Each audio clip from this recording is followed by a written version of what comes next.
मैं भावना, आप सभी का बहुत बहुत स्वागत है न्यूज पायलट एमपी में। चलिए बात करते हैं आज की बड़ी खबरों की।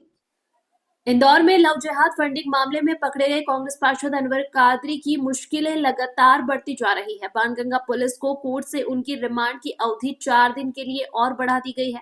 पुलिस अब यह जानने की कोशिश कर रही है कि फरारी के दौरान उन्हें किस किस ने सहयोग किया और उन्होंने इस दौरान खर्च किए पैसों की व्यवस्था कहां से की। पुलिस जांच में सामने आया कि फरार रहने के दौरान अनवर कादरी ने नागपुर में मिनाजुद्दीन नाम से फर्जी सिम कार्ड खरीदा और उसी सिम के जरिए अपने परिचितों से संपर्क बनाए रखा। बाणगंगा पुलिस की टीम नागपुर भी पहुंची, जहां उस दुकान की जांच की गई जहां से अनवर ने सिम और मोबाइल खरीदा था। दुकान संचालक से भी पुलिस ने पूछताछ की है। जांच में यह भी सामने आया कि फरारी के दौरान अनवर ने करीब 4 से 5 लाख रुपए खर्च किए। पुलिस अब यह पता लगाने में जुटी है कि यह रकम कहां से आई और इसके पीछे कौन लोग शामिल थे। रिमांड अवधि बढ़ने के बाद पुलिस को उम्मीद है कि इस पूरे नेटवर्क के कई और राज सामने आएंगे।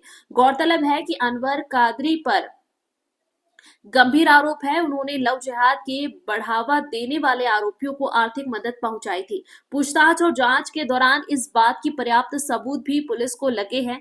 यही कारण है कि कोर्ट ने पुलिस को और समय देते हुए आरोपी को रिमांड पर सौंप दिया। पुलिस अब अनवर कादरी से जुड़े फंडिंग नेटवर्क और सहयोगियों की पहचान करने में लगी है। इस मामले ने राजनीतिक हलकों में भी हलचल मचा दी है, क्योंकि कांग्रेस के पार्षद पर सीधे तौर पर लव जिहाद जैसे संवेदनशील मामले में शामिल होने और आर्थिक मदद देने का आरोप है।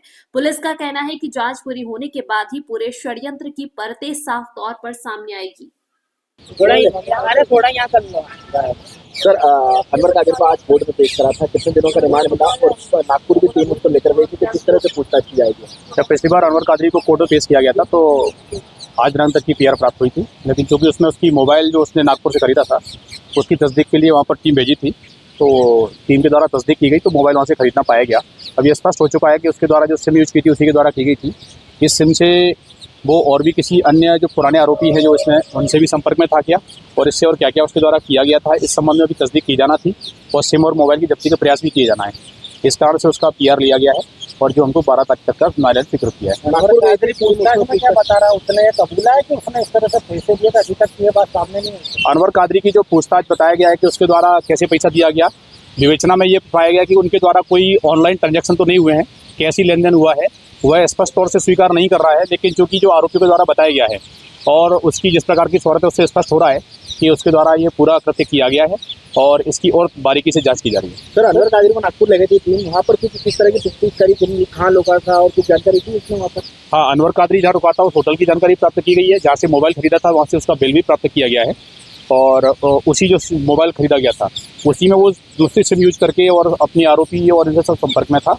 इसी की जांच के लिए उसकी पीआर की आवश्यकता थी, तभी पीआर बढ़ाई गई। सर, ये कुछ सहयोगियों के नाम सामने आए, कौन लोग सहयोग कर रहे थे फरारी के दौरान, नेपाल तक इस तरह से भाग रहा?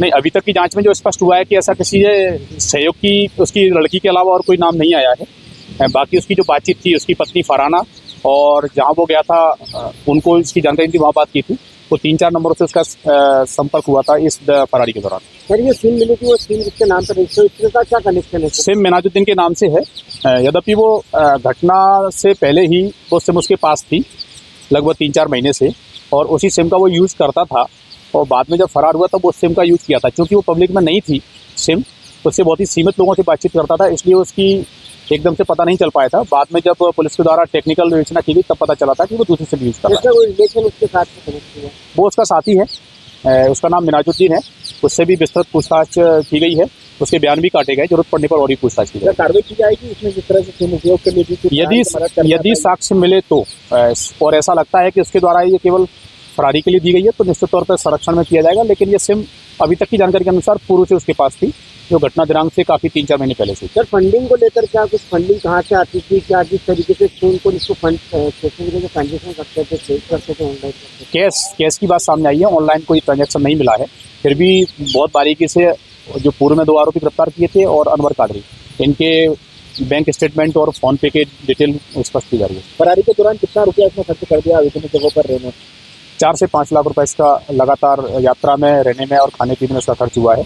इस दौरान वो कई राज्यों में घूमता रहा, वहाँ से यहाँ पे जो उसकी पत्नी फरहाना थी वो भी साथ में थी, और जब एंड में जब उसकी लड़की को संरक्षण में गिरफ्तार किया गया, बाकी लोगों से पूछताछ की गई तो वो सरेंडर हुआ।